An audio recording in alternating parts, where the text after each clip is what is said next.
telcos cannot build everything alone, right? And they need to be able to partner with different stakeholders, with the different players in the industry for us to be able to deliver all of the requirements of our customers.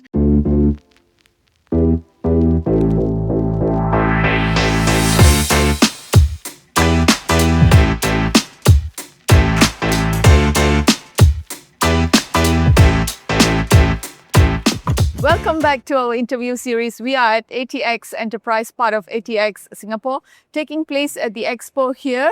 And with me, I have Edgardo Lina Jr, who's the head post-contract management senior manager at PLDT. Welcome to our interview series. Okay, thank you for inviting me, Dara. Awesome. And there are a lot of conversations happening today, a lot of talk about AI, convergence, 5G, 6G. And also we see that, CX and other customer related priorities being discussed. But beyond that, we want to talk about another key enabler, a foundational enabler for growth in this sector, which is the ecosystem development, the partnerships. And I guess you're the right person for us to, speak to regarding this topic. Okay, so how do you see partnerships shaping the future of telcos?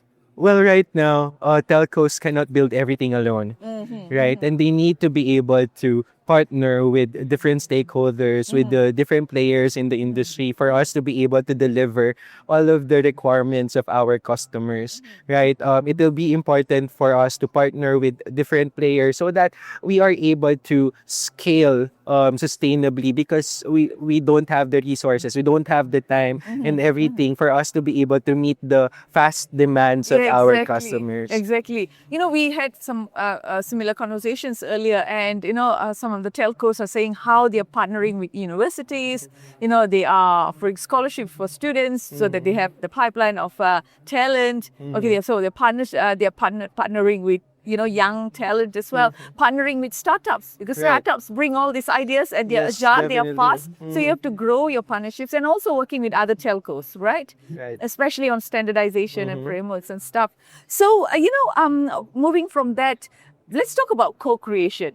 And we know that in co-creation, there are challenges, there are opportunities. So when we look at challenges, where does co-creation fail from a contractual standpoint? Well, from a contractual standpoint, if the terms and conditions of the co-creation is not properly laid down at the start, then we can see that the partners eventually will not have enough guardrails for them to be able to execute the way they intended it to be. Sometimes, and a lot of times, we get excited in announcing partnerships, right, that we have with any other entity, but we are not able to properly document what the objectives are, what the risks are, and who will more or less be the key actors in all of these things.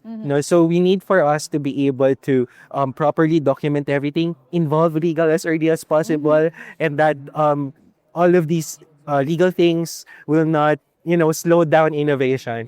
The goal is for us to have enough guardrails at the start, at the onset, for us to be able to make sure that our partnership are scaling sustainably. And that's really important, because we are not talking about one-two partnerships, right? We are talking about partnership with different parties at different layers and different tenures, different SLAs that we promise each other. And I guess, when you have it right, when you have it built in at the beginning of the relationship, you're making sure that it works successfully. And like what you said, at the end of the day, we want to, innovate faster. We want to bring our services faster to the market. And, this partnership, when we embark on them, we must make sure that they are set on the right. North Brown. Yeah, excellent. So, this the other topic that, we would like to talk about is when we develop a bigger ecosystem and then we go to market together. Telcos are usually known to own the customer, to own the subscriber, right? So how does that change the dynamics of partnerships? You own the customer and you bill the customer. You have a billing relationship with the customer. And yet at the back, you work with so many vendors, so many partners. And you sometimes have to pass the dollars to many parties. So how does it work? So it's actually a difficult question, really, because on the one hand, we need to be able to identify early on in the contract as to who really would own the customer, right? We need to be able to properly identify the main actor. But also regulations come into play because in certain jurisdictions, in certain countries, you need to be able to have a license for you to operate and perform. So even if you are entering into a partnership with another entity, but if they don't have the license to perform a particular service in the country, then they become a value add or an add-on to that particular partnership. And the main player will definitely be the licensed one, right? The authorized one to perform. No, so it really depends on regulations and what the parties discussed. AD. So that's really taking shape right now. No, there are new laws, there are new regulations in the region that are being implemented. In the Philippines, we have just passed our Konektadong Pinoy Act. It's our open access law, Okay. right? No, so it's interesting because it will be different. Moving forward, there's a lot of work for lawyers to do, for us to determine what the future holds really for telco and to work with the regulators well for us to be able to shape the regulations moving forward so that all of the parties are able to perform and work in accordance with the set of rules. And in establishing this ecosystem and the partnerships, right? You are building a bigger force so that you can compete with other competitors within the industry and more specifically outside the industries who are also trying to attract the same subscribers that telcos are selling to. So do you think regional telcos can compete with a larger telcos and also players from outside the industry?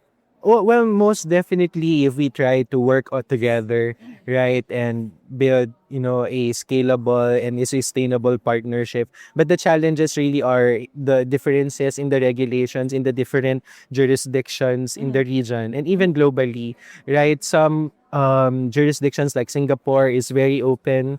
We have here in Singapore, you have the open access law that is mature enough for it to be able to accommodate a lot of players and for them to be able to work in the industry. But in other countries, they're more limited. No, they're more limited as to who can operate.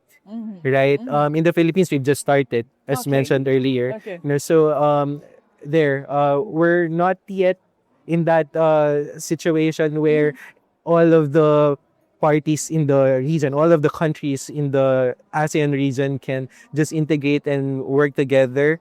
But in the future, hopefully, if the trend, becomes that everyone will be more open rather than limited, then definitely, if we work together, then we can definitely compete and work on bigger projects and against the bigger tech. Awesome. Okay. I think onwards and upwards, as they call it, right? Yes. And that's the hope, right? Yes.